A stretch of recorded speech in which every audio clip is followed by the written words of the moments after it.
Welcome to a Saturday edition of the Managing Madrid Podcast. I'm your host, Kiyan Sobhani, joined by my good friend, my wingman, Matt Wiltse, to break down an absolutely wild game at the Sanchez Pizjuan. Sevilla won, Real Madrid won. Just as we said before the game, you look at the schedule, Sevilla struggling this year. They've been bad for a while now. But anytime we go there, regardless of what's going on with their team, it's always going to be a bloodbath, and bloodbath it was. Sergio Ramos versus Real Madrid lived up to the hype. Some of that good, some of that bad. We're here to break it all down. Matt, welcome to the show. How you doing? Good, Kian. Yeah, wild game. I think it was entertaining. It was also very frustrating, especially from a perspective of the refereeing performance. But I just feel like there's so much to talk about in this one. From the Ramos perspective, from our attack, from selections from Ancelotti, substitutions. There's just so much to dissect. So I'm looking forward to it. Let's start with the lineup. This is the second international break we've had this season. Both occasions, Fede Valverde comes back from the international break and starts, to somewhat of a surprise to me, just because we are stacked in midfield, and we do have players who, like Camavinga, who did not play much and were in Europe during the international break. Rodrygo starting over Joselu, that was one of the questions that many have had, based on form. Currently, Joselu's played really well this season. Rodrygo struggling a bit to find his feet in front of goal. So those are questions that a lot of Madridistas have, and we kind of got some of those answers in the starting lineup. Did you have any thoughts on the starting lineup itself? I wasn't as surprised as I maybe normally would have been, given what Ancelotti said in the pre-match press conference, basically saying all the South American players were 100% fit. I also was not surprised on the Rodrygo versus Joselu debate, because Ancelotti has previously basically said that in these types of matches, Joselu is not going to play, because it's in the home matches where we're going to have more of the ball, where teams might sit back, where we're going to put in more crosses. That's Joselu's game. But you even saw it when he came in today. I was actually surprised he went for Joselu over Brahim. Like in these types of games, Joselu doesn't really have an impact, because you need players that can play on the counter, players that can play in transition, have the speed, have the ability to take a couple players on. Like it wasn't like Sevilla, if Sevilla was defending a lead and sitting back, and we were just hitting balls into the box. So I was actually even surprised Joselu came on altogether. So I think on that note, Matt, Joselu came in right when we equalized, but that sub was determined before the goal actually went in, because it was in response to the goal that Sevilla scored. And we responded pretty quickly. I think the rationale, because I agree with you, and I think this is something But he that we had can. both Brahim and Joselu up, and then he told Brahim to go sit back down. Right, yeah, Brahim sat down, and I was surprised when Brahim wasn't on the field, because I thought they were coming on together. But I think so. I agree with you with the transition aspect, and this is something that came up in the mailbag on Thursday or Friday, and someone asked, like, "Hey, look, with the Clásico coming up, would you go with Joselu over Rodrygo?" And Lucas and I were talking about, like, based on form, I would put Joselu, but at the Camp Nou, or not the Camp Nou, in Barcelona's stadium, you're going to be in a position where you're probably going to play in transition a lot. And in that case, Rodrygo is far more useful than Joselu is. I think in this game, when we were behind the goal, we probably the rationale was like, okay, now we're going to bring the line higher. We're no longer playing in transition, so now we can actually start getting the ball to Joselu in the box. That's what I thought was kind of being determined. I have some issues with some of the subs today. We can get into it later, but anyway, I just wanted to interject on that Joselu point. Yeah. But yeah, I mean, going back to the lineup, I guess the other big omission was Camavinga. And I don't know, I think Camavinga, I know during the international break, he didn't play the first game with France because he had a slight physical problem. So maybe that played into it, or it was a tactical decision. And if he's not going to play left back, then he's didn't fit into today's midfield. It's just interesting because I think Fede Valverde has probably been our second best player this season. Like, it's definitely arguable. He's in the top 2, 3, whatever. But I do think, like, if you're not going to be able to rest him on that first game back, coming back from South America, when your midfield is as stacked as it is, when are you going to be able to rest him? So that's what I was thinking about. Obviously, I have no issue with Fede Valverde being on the field. It is interesting. So after the last international break against Atletico, he started over Tchouaméni, and in this game, he started over Camavinga. So regardless, I don't think the personnel decision, the who was on the field today was part of the issue. I thought that you put out a good. You were always usually one of the more optimistic tweeters during a game. So at halftime, you were noting like this is what you would do. You would try to get the ball into Vinicius and Rodrygo up the field in transition and expose Sevilla's wingbacks and really test Sergio Ramos and Goudet. And I agree with that. And I thought we did a good job of that to open the game. And on another day, Vinicius gets a penalty on one of those exact sequences where we're exposing the space behind their fullbacks. And on another day, Jude Bellingham's goal does not get disallowed. So I think like a referee decision here and there probably puts us up 1 or 2 goals by halftime. Instead, what happened was we didn't get those calls. And I don't want to turn this into like, oh, poor us. We didn't get the referee calls and make these excuses, but it is what it is. And it enabled Sevilla to grow into the game quite a bit. And our weakness, Matt, for so long defensively has been like, if a team just gets a chance to pump crosses into the box unchallenged, you give enough cracks at it, they're going to score. The commentator pointed out like, oh, Alaba and Rudiger have been so great clearing all these crosses. And I'm just like, well, don't hold your breath, because like this is one of our weaknesses. We don't track runners, we don't close crosses, and we don't defend crosses. And Alaba scores an own goal shortly after that. And Sevilla get a ton of chances on headers. Sergio Ramos has a couple of them. Kepa makes one amazing save at least. And so I think Sevilla I don't really I can't hate on Sevilla in a game like this. They did what they had to do to try to grind out a result, and I thought they played well. And I just felt like we just couldn't capitalize, whether it was down to us or the referee in our moments, especially in that opening surge of the first half. I just feel like we didn't improve. Like in the second half, Ancelotti himself said after the game that our intensity in the second half just basically went away. And certainly I know he's pretty low in the depth chart, but my mind went to Dani Ceballos in the game like this, who obviously couldn't play because he was injured. Someone that would have helped us with some of the intensity in the second half, but we didn't even have him on the bench. So yeah, but I was just curious to know what your assessment of the first half was and the kind of the momentum shifts that occurred. Yeah, the first 20 minutes or so, Madrid were on top, and it looked like they had capitalized. Early goal from Fede Valverde.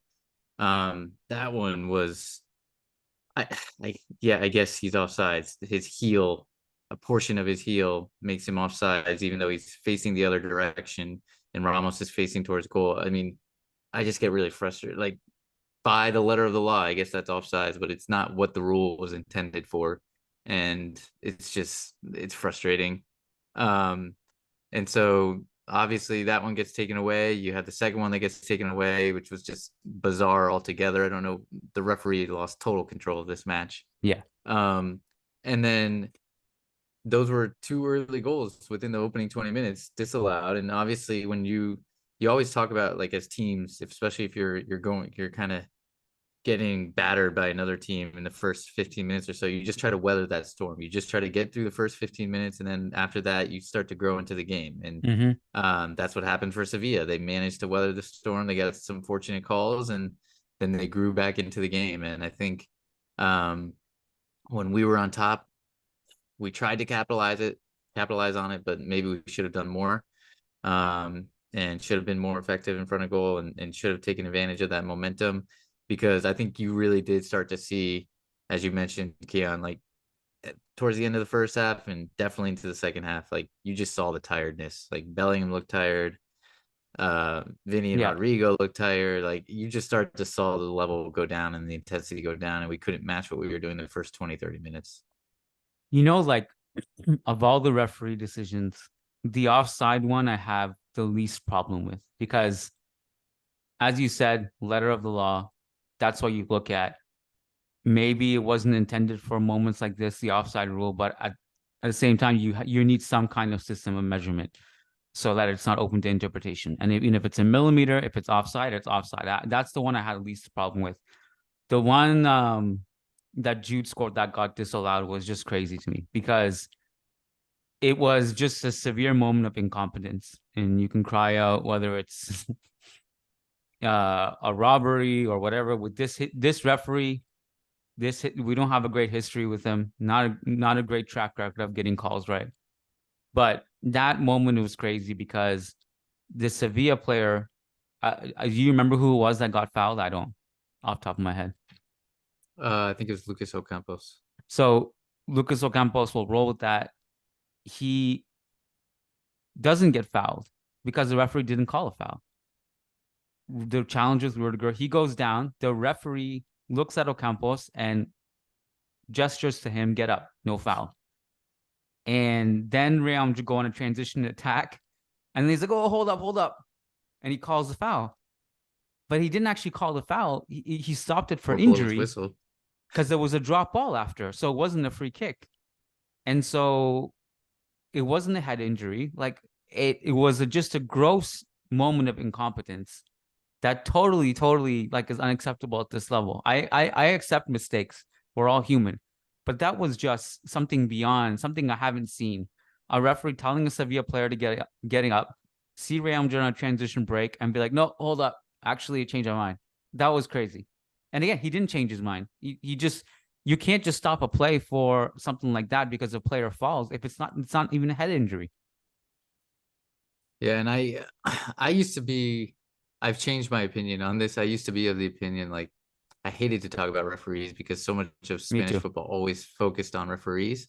But ever since the Nigira case, like I've just changed my opinion. Like I was like, wow, I was wrong all these years. I was wrong. And so and I just think with this referee tonight, it was so many little things that added up too. Like you get some of these big decisions wrong, but also like the handball that Dani Carvajal went crazy over. Like it was as clear as day handball. And there's just little thing like countless Bellingham no calls when it was a clear foul. Just frustrating little things. Vinny, when he goes one-on-one with Jesus Navas and Jesus Navas trips over himself, yet they call a foul on Vinny. Like it's totally understandable that the team got frustrated. This guy, I saw a quote from a Spanish football pundit afterwards on Twitter, where he said, because Real Madrid TV made a montage of this guy prior to the match, Yeah, and they're like, after tonight, Real Madrid TV won't make a montage; they'll make an entire series.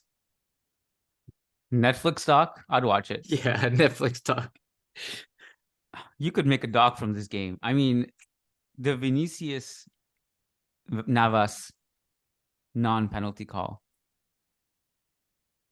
I was just kind of shocked, and it was a little bit surreal to me at how the ratio, the contrast of how clear a penalty it was, and how little of a reaction it got from everyone on the field and also the commentators. I was like, so the ball's long gone. Vinicius is trying to get to it, and Navas just goes behind him and just checks his legs out and trips him. That's a clear penalty. But it was not only a clear penalty, but the reaction of the referee and also the commentators being like it was soft. The commentators are, maybe I'm getting old, man, or maybe it's just adding up. It's starting to drive me nuts on certain feeds. I won't mention what feed I was watching, but the feed did switch to another feed in the second half. I don't know why, through some glitch, or maybe they realized it was getting out of hand what the takes were. And I was thankful that the second half was a different set of commentators, but I just couldn't believe. And someone else was pointing out that during that whole brawl in the second half, where Vinicius is all he's trying to do is get the ball, from the goalkeeper, which is a totally normal thing to do when you're trying to score a goal late. And all of a sudden, Nyland, I don't know how to pronounce his name, the Norwegian goalkeeper, just throws himself to the ground and a brawl ensues. And all of a sudden, the commentators like Vinicius has to get his head right. Like, what are you talking about? Anyway, so everything was just driving. Maybe I'm just getting old, man, but everything in this game was just kind of driving me nuts. And if Sergio Ramos wasn't like a former Real Madrid legend, I probably would have been even more angry. Like, imagine like you can get away with it if you're Sergio Ramos, but imagine if another player went and squeezed Rudiger's cheeks, like a random player. I don't know. Let's say Luis Campos went and squeezed Rudiger's cheeks. We'd all be like, "What the hell? Did they get booked for that?" Our reaction would be totally different. I think Rudiger's reaction would have been different too. Yeah, I think he has respect for Ramos, so he had a different reaction than he may have normally would have. But that was a fun battle to watch those two. And I think as much as like this was peak Ramos, like this is what everybody else experienced playing against him. And I thought he was phenomenal. Like aside from great early on when we took advantage, like Rodrygo and Vinicius took advantage of just their speed versus him, and even that first touch from Rodrygo to start the game where he does that little deep turn to beat Ramos, who steps out and fouls him. Like I was like, oh, it might be a long night for Ramos playing against Rodrygo, but he grew into it, and I just thought he had so many incredible stops. The one on Alaba, he got his foot in front of another shot. I forget which one it was. Yeah. He nearly scores. He's just on every set piece. He's there. Clearances, great crossfield switches, which we were very accustomed to. And just it looked like it was Ramos. Like he's still a great player. He's still a great player. Maybe not quite as mobile, but everything else is still there. I think he's still one of the best, man. Like, yeah, I know that sounds reactionary, but we go back to last season when PSG were eliminated at Bayern, and he is PSG's best player. Like he nearly scores. He's defending like crazy. He's like the only one who gives a shit to actually like try to get that team to fight back against Bayern. And he was really good in that Barca game too, despite that own goal he scored. Yeah. He was really good today. There was something about him that made me just kind of miss him. Like I don't know, allow me to try to verbalize myself here, but there's like an alpha dog to him, even at this stage of his career, that I thought would have been really useful last season when Vinicius was getting the shit kicked out of him. No one was standing up, apart from Militao every now and then, or Rudiger if he was on the field. It would have just kind of been nice to have that kind of presence. And I don't know. I just feel like we haven't really had it since he left. Maybe Casemiro, but he's gone. But I just feel like we don't really have right now the Ramos Hierro Redondo, like the guy who just will bark back and kind of stand up. You know what I mean? Yeah, I mean, I think Rudiger to a degree fills that void, but maybe not quite as much as Ramos did. Maybe just because he's not as good as Ramos and not as much as a leader of this Real Madrid team as Ramos was. So it's a little bit different. But I do think Rudiger tries to do that. And Alaba to a small degree. But yeah, he was fantastic. And I think as Sevilla grew into this game, like one thing I was pretty surprised about was how high they pushed their line. And like if you looked at even in the first half, part of the reason I made that tweet was because like Real Madrid, we were defending with all 11 players inside our own half, but Sevilla's line was even above the center circle. And so I was pretty surprised that, especially given what we saw from Ramos and Gudel, like the speed wasn't there, but they still played that way and they still wanted to play on the front foot. And at no point did they really sit back. I mean, credit to them there. At no point did they really sit back. And I think it was first, like I said, first 20, 30 minutes, Real Madrid dominated. After that, I think it was pretty fair result for a 1-1 draw. Do you ever remember Sevilla sitting back against us at the Sanchez Pizjuan? I feel like they always go take it Yeah. to us No. or any opponent. We've had the rare games where like remember when we won like 7-0 when Cristiano had like 4 goals. Yeah. We've had the rare games where like we've blown them out because of that, but a lot of times that atmosphere and that intensity, it's always one of the games you circle on the calendar because it's just a cauldron. Like it is an inferno. And I was thinking to myself, oh, this game's a little bit earlier than usual at the Sanchez Pizjuan. Like maybe that will play in our favor because I feel like whenever it's like a day game and the just like at the Santiago Bernabeu, whenever it's a day game, it has a little less intensity than it would, and the atmosphere isn't quite as spicy as it would as a night game. But I think it was late enough that it eventually transitioned to a night match. Just on that note, like his kind of the guy he was coming up against a couple times. Rudiger, I thought was actually pretty good for us. I think Rudiger has been low key really good for a while now, and it feels Mhm. like kind of like just the Chelsea version of Rudiger we remember. He had that one ball into Vinicius in the box in the first half, which was incredible. It was from So the that was back him. line. I couldn't figure out who it was Yeah, who it played was that. Rudiger, and it was just so perfect because it just cut through Sevilla, and it came down perfectly over the top on Vinicius's foot, right point blank in front of the keeper. It was an He did that incredible in pass. preseason for Jude too, when Jude had that chip. Yeah, So like this is he's been doing this year where he plays that perfect over the top ball. Jude today, um, 60 touches, most involved of any of our attackers, couple key passes, got fouled 7 times. Feel like he was just hunted by Sevilla. The 2 times he had in the second half, two of those fouls, if Sevilla didn't take the yellow card, one of them was Ramos, the second one was Sumare. If they didn't take the yellow and foul him there, he would have been in open water in transition attacking. Tough game for him, and I think tough game for the entire attack. I don't think this was Vinicius' best game. Rodrygo did some good things in the first half, one of them on the disallowed goal. And second half, not much from him or the entire team. He does that cut in and shoots with his left foot over the bar. What were your thoughts on the attack? So for Bellingham, I think he obviously, like you said, he got fouled 7 times. It could have been 9 or 10.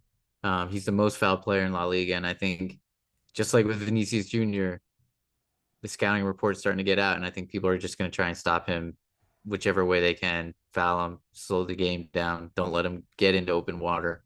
I think we're going to see more and more of that.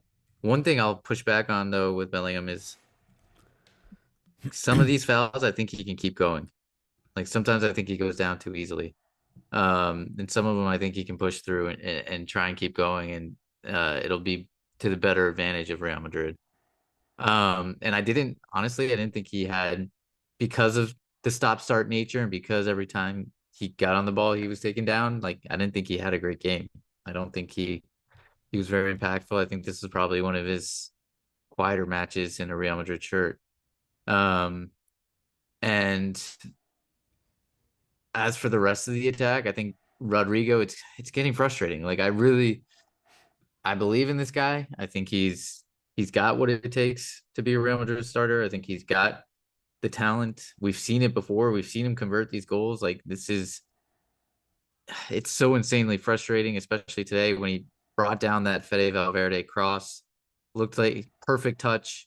Looked like it was destined for the goal, and then so frustrating that he missed that one. Um, and he got into a couple other good spots and things like that, but it's not clicking right now. And I watched the international break with Brazil, and it was kind of similar. Like against Uruguay, I think he was probably one of Brazil's best players, but they were all really poor. And he hits the crossbar from a free kick. Like he got things going. He was trying everything to get going, but like it just feels like something's missing. This one little click. And I don't know. I think Ancelotti, I know a lot of people want to see him on the bench, and I just don't think there's anyone better than him right now. I'm sorry, I just don't. So I think you kind of have to persist with him, and I think you have to hope he irons this out and just gets through it. It's all mental right now. And so I think he needs to iron this out. The sooner the better. But it is frustrating. It's really frustrating to watch, and you're just so desperate for him to get a goal every time he gets close to an opportunity.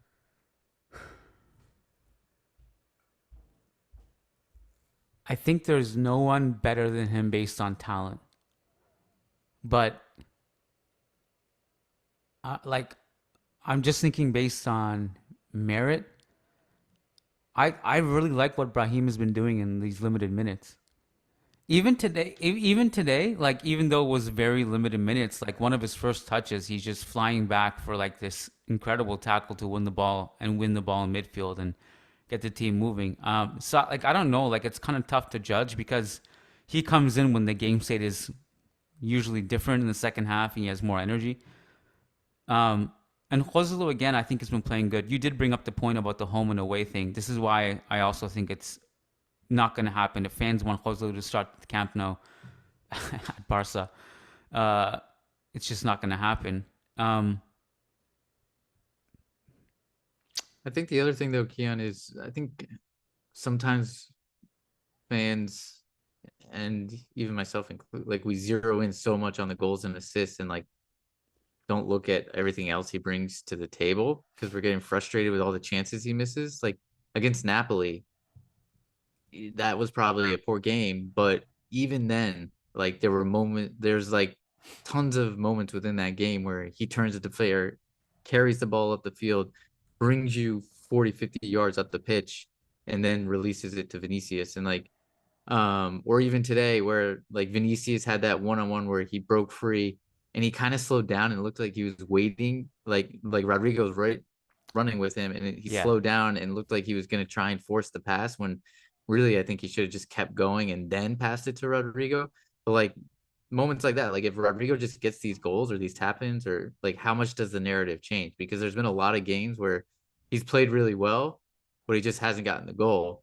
And I think then people are like, oh, Rodrygo like still hasn't scored, put him on the bench. Like even that game in the Champions League where we missed how many chances? It was against Union Berlin. And he himself probably missed, him and Joselu in the first half missed like 3 or 4 chances, but he was still phenomenal in that game. It doesn't matter. Like if you look at all the on ball value he brought, he was still really good. And so from my perspective, like I think I get what you're saying with Brahim, but I just think if he had the same amount of minutes as Rodrygo, people would be really frustrated with him. And I think I just think Rodrygo's a better player than Brahim. End of, like, period. That no question to me. That I don't dispute at all. I'm just talking about like the patch of form. But I agree with you on a lot of the things you say. So listen, like usually the truth is somewhere in the middle with these things. I think he's in a bit of a funk. Like you said, there's a little bit of a spark or a click that's missing that maybe will open up and the floodgates will open if he scores a goal. The flip side of this, and this is kind of like this syndrome of if an attacker doesn't score, it means he's just playing like shit. We went through this with Benzema in 2018, where we brought up all the on-ball value that he brings, and he was scoring, and he was like missing tap-ins, and everyone got so mad at us for talking about his on-ball like abilities. If you look at it from an analytical perspective, and this is not just an analytical perspective, by the way, we all see this. Rodrygo's first in carries into the penalty area in La Liga. First in progressive carries. First in progressive passes received, which means he's getting in the line between the lines in the right zones and getting the ball. He's not being shy. He's still a top 6 dribbler in all the big 5 leagues. So like he is doing a lot of things before the final hurdle. If you look at the chances he's getting, like I'd be curious to know what the XG was on that chance where Fede gets the ball into the box to him. It was a really good chance. The angle was kind of tight. Like I don't think he hit it badly. The goalkeeper saved it. But sometimes you just go through a streak where all of those are easy goals for you. And sometimes you go through streaks where everything is just a little bit more difficult. And a lot of this stuff is mental. And people will say like stop defending Rodrygo, and people probably should make up their minds, by the way. Either I'm defending Rodrygo or I'm being too critical of him. Make up your minds which one it is, please, so I can properly sit on the right side of the fence. But this is just a patch. Like, do we really believe this is Rodrygo? He just can't score goals all of a sudden. I don't believe that. I feel like this is just a patch. I mean, we have enough of a sample size. Like we saw double digits in goals and assists last year. Like he's we know what he can do. We've seen it on the biggest of stages. We saw how his introduction into the starting lineup last year kind of revolutionized the team. Think away at Stamford Bridge, like he was phenomenal. And it's just like you said, it's just a rough patch, and it is mental. And he's talked about it. Ancelotti's talked about it. Feels like everybody's kind of talking about it, and sooner or later, I think this will be a thing of the past. So the Rodrygo goal, I'm just sharing my screen if you're watching on YouTube. 0.38. What is this? Why do not I do not remember this David Oh, that's Alaba Alaba. chance? Yeah, that's when Ramos made the block on Alaba's. Oh right, yeah. Okay. And what was this? I didn't realize Ramos's header was that big in the end. 93rd minute. Did you realize it was this big of a chance? It just Well, I looked remember he like had one in the 80th minute. I don't remember the 93rd minute. the 93rd one was the set piece that Suso Oh, hits, maybe. and Kepa comes out. But I didn't realize it was. I guess it's because it was Oh, kind yes, of I an remember open this one. net. This is the one where he headed it over. Yeah. So he like climbed on Rudiger's back and like he was really high up in the air. And yeah, that one was that close. Yeah. Um, I just thought it was a really bad idea for us, like Camavinga made that foul on Luis Campos. I think it was right before the Ramos free kick, and I was the Ramos header, and I was like, guys, like the 93rd minute conceding a set piece to Sergio Ramos seems like a bad idea. Maybe we should stop doing that. Um, it was really strange being on the other end of Sergio Ramos today. Um, just a weird experience. I wanted to. We just like Suso just came up because of the set piece. I didn't love Mendy's performance today. Um, when Suso, maybe it was just a matter of tired legs. When Suso came on in the 66th minute, I think he turned Mendy a couple times a little bit too easily for my liking. But I don't know. What did you think?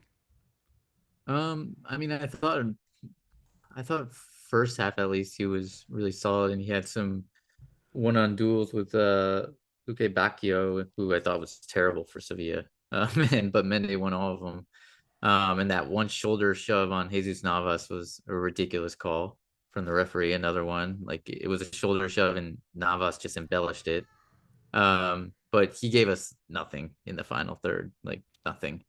I do think though, I mean, I think Mendy will improve if he just can get some match rhythm. Like we forget how long he's been out and how long, like it's just been stop start with injuries. And if he can get going for a couple months, then I think we can properly judge him. But I mean, we got to remember this was a guy that we won the double, the Champions League and La Liga with as our starting left back. And like that's kind of always the question you ask of your starting 11. Like, can we win the Champions League with this type of player? Can we win La Liga with this type of player? And the answer with a fully fit Mendy is yes. And a Mendy that's playing at with match rhythm. But we just haven't had that for so long. And so yeah, I don't think he knocked anybody away, but I just thought it was like a so-so performance. Yeah, like just the question of can he get into a rhythm is something I'm just skeptical about because he needs to stop doing the stop start thing, and that comes down to health. If he can stay healthy, but right now he just doesn't have that rhythm for that reason. Okay, what did you want to talk about that we haven't talked about yet? Um, so a little bit on the midfield. Um, I thought Cruz was probably our best midfielder today. I actually thought Valverde did like worked like still showed the energy despite having just flown back from South America. And like there were many times where he was covering for Carvalho and basically playing as a right back and shutting down Acuna. Um, and so Chouameni, I thought not his best game. If you remember, he lost track of who was it? Gibril So in the first half, and Lucas Ocampos did like a little deft, little outside the boot flick past Alaba, and Tchouaméni didn't track Gilberto, and they almost scored from that. And I just thought he was quiet. Like it just wasn't his normal performance today. And so I wasn't surprised when he was substituted out. I was surprised about Valverde, because I just thought he was doing so much work to keep that left-hand side quiet. And I get that maybe he might have been tired, but for me, the substitutions were, one, I think the substitutions were wrong, and two, they didn't do anything to impact the game. I felt like I thought Modric brought nothing. Camavinga brought very little. Brahim, you mentioned that one play. That's about it. Joselu, absolutely nothing. Fran Garcia, nothing. Like I just don't think the substitutions were good today, and I don't think we had that much on the bench, to be honest. Fran Garcia, I forgot he came on as a sub until one time the camera panned to him, and then I checked. He had 4 touches. He came on the 87th minute. Sorry, my son just dropped something. The Tchouaméni thing, like he improves our tracking in the box so many times, but I wrote about it on the website this weekend. He always has 1 or 2 a game where he just for some reason doesn't track, and those ones are always consequential. Like it's always like something really bad happens. We either concede a huge chance or a goal. So like he tracks reliably and he improves our tracking. It's better to have him on the field than not. But he always has like 1 or 2 where he's just like, this one I'm gonna sit this one out, guys. And that can be problematic when there's so much onus on you specifically to do that every single sequence, especially like, remember that sequence where Cruz, it was a Campos in the box. He just cooks Cruz. And this was like right before, it was like kind of like 2 big Sevilla chances in a row. Kepa makes a big save on the let me see if I have it here. Kepa. Okay, so this was when remember when Carvajal had that goal line clearance with a header? Oh yeah. It was that sequence. So Campos cuts in, he just destroys Cruz in the box. But Cruz like can recover, like he's still there, but he's like, you just broke my ankles, and I think I'm out. The rest of the sequence, good luck, Kepa. I'm just not going to try to recover here. There's like, we have moments like that from our midfielders that can be really consequential. Like our margin of error is just not great when it comes to these things. We like teams can capitalize on any lapse or any complacency when it comes to defending in the box. Yeah, and I mean, credit to Carvajal there, first off. Like he made the mistake, but he at least rectified it. And I think that's kind of consistent theme throughout his match tonight. Like I feel like he made some mistakes, but he also did enough to kind of come back from it. Like even on the goal we conceded, I thought he gave way too much space to Acuna. Like he had all day to put that cross in.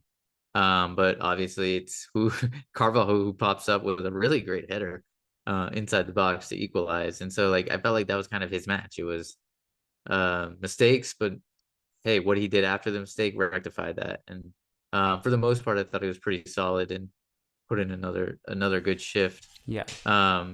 But yeah, I think it's clear. It's really clear, and you mentioned it earlier, Kiyan, that the defending inside the box, especially aerially from crosses, is a struggle. And maybe we got away with it more because of Courtois, in that he could just like things that were, he just stops everything. So like even today's goal, I think he probably would have stopped that.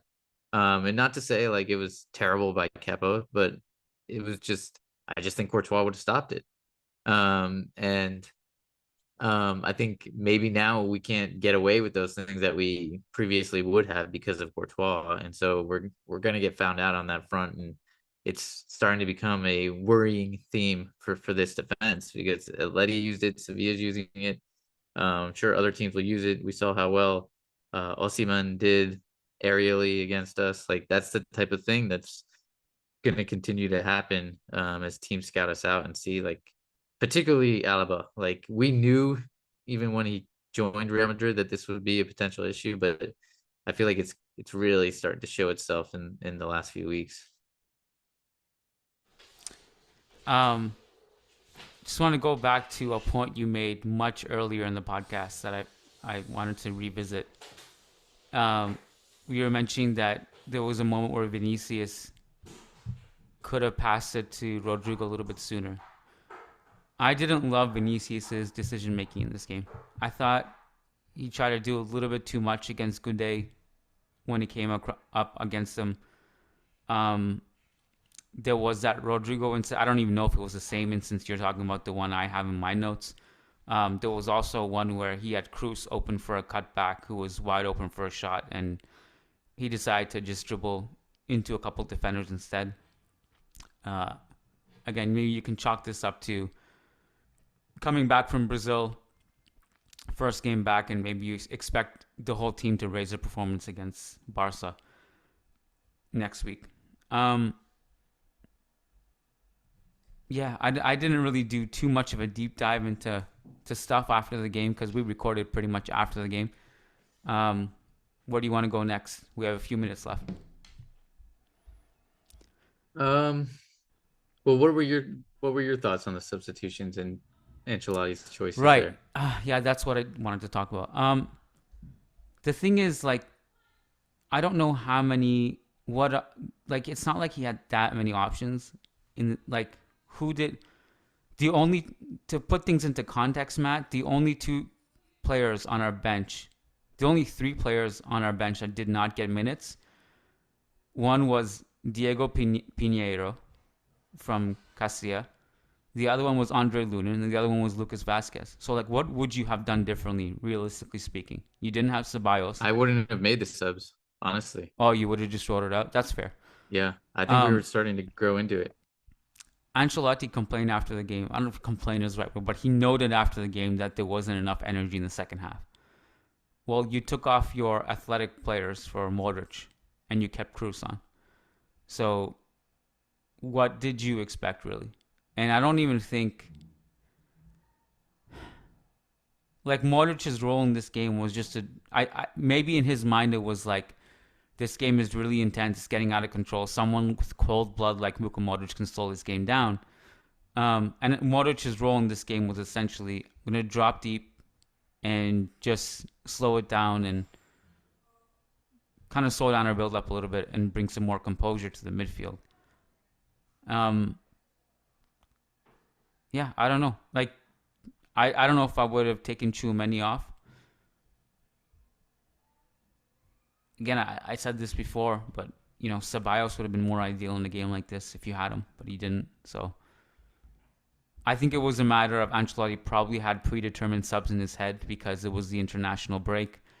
He knew he couldn't keep all of the South American players on the field for the whole 90 minutes, and he knew he had to make subs regardless of the game state. And I think a lot of it was probably predetermined, if you had to ask me. Yeah, I think this game coming after the international break, so many South American players now in our starting 11, like all that kind of came together to make it a really tough one. And the injuries we have, obviously, like now this is already a thinner team on the squad depth after you get past the starting 11, and then you have a few injuries to guys that can come in and make a difference, and it just makes it even tougher. Here's the actual explanation from Ancelotti. He says, quote, "We changed the substitutions because the equalizer changed the circumstances of the game.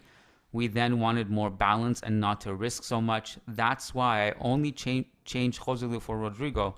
If we hadn't scored then, I'd have put on Brahim and Fran Garcia then too, like we then did a few minutes later." Okay. Did you know that Ancelotti got booked in this game? No, I didn't. Do you know why he got booked? I don't blame him, though. Probably. He got booked, according to him, for talking to Camavinga, and the referee thought he was talking to him. And yet, Ancelotti went out of his way after the game to defend Bengoechea, saying that the referee had a good game and was correct in every single one of his decisions. So I didn't see the quote. I read the quotes, but I didn't see them. So I didn't know if he was like just kind of, almost being sarcastic. He But so a reporter actually asked him, "Are you being sarcastic?" And his answer was, "No, I'm being very serious." Uh, and then he says, at the end of the game, I just asked him why he booked me. I didn't know why he had booked me. I wasn't speaking to him. I was speaking with Camavinga." So I don't. He didn't. Did he get an answer or not? I don't know.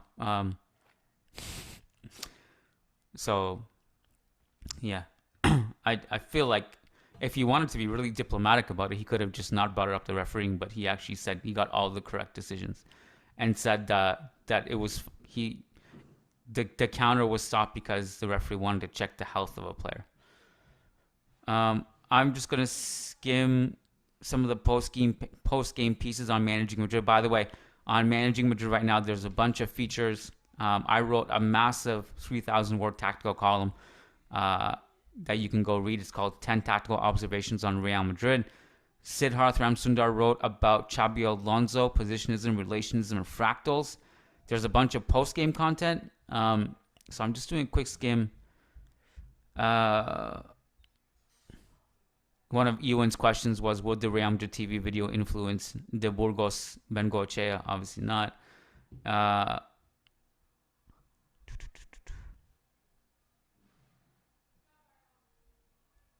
Okay. He also asked, should we all go on a gluten-free diet, reflecting on Carvajal's performance? Okay. Yeah, I don't know. Is there anything else, Matt, before I wrap it up and do some patron shout-outs? I feel like there was a lot from this for game. sure So we probably missed a bunch of stuff. There was just so much. But I think we covered the major points. Lucas and I will do a podcast on Monday. So I'm sure we'll hit on stuff that we didn't hit on yet today. I'm going to take this opportunity right now, Matt, to thank everybody for listening. But also, if you like the content, if you want to support high quality journalism and you like the free shows, we do a ton of bonus content. We do all the midweek post-game shows at our Champions League, Copa del Rey, midweek La Liga games, all over on patreon.com/Managing Madrid. If you're a member, you also get access to our live calls where you can unmute your microphone, turn on your camera, and ask us questions, have conversations with us face-to-face. You also get access to mailbags and a bunch of other bonus content. So that's what you get at the bare minimum.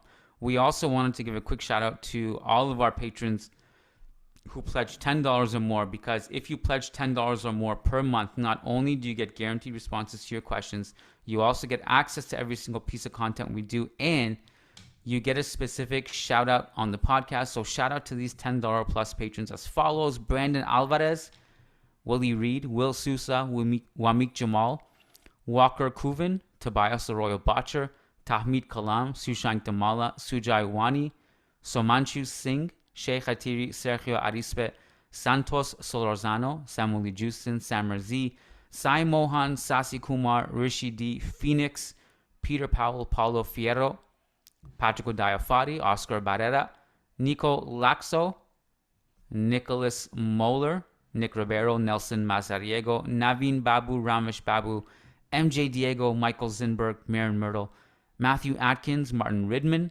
Magnus Lext, Logan Stahl, Leon Stavronakis, Kunal Tilakar, Kevin Rivera, Jose Osorio, Jose Cruz, John Fernandez, Jason Fitz, Jacob P., Ian Marley, Howard Moore, Graham Gerard, Gary Kohut, Frederick Rantakiro, Frederick Sundros, S.A. Davisito, Eloy Enriquez, Deadpool Lover, Daniel Williams, Connor McMorrow, Christian Toft, Christian Acosta, Carlos Fuentes, Brendan Powers, Brandon Stevens, Arnab Mukherjee, Armand Gashi, Anthony Tharp, Andres Silvestre, Ananya Kumar, Alexandria, Alex Seiberg, Azaz Hussein, Adar Zalukovic, Adam Dorsey, Bella Chow, Varun, Ramtin Mahrur, Primo, Fabian Moreno, and Daniel Smith. You guys are legends. Thank you so much. Matt, thank you, man. Oh, Matt Wiltse's baby. Didn't see you pop up there. I was busy reading the patrons. Hey, buddy. Hey, Wes. Just woke up from a nap. All right. Well, we'll let Matt go be a dad. I'm going to go be a dad too. Nice to have you. Your Managing Madrid podcast debut, Wes. Welcome to the show, buddy. Hope to have you on the show regularly in the future. You are the future. You are the future. You're going to take over the show one day. You and Luca and Arlo and all of our kids. All right, guys. Thanks for listening. And see you guys on Monday for El Dia Después. Peace. Thanks.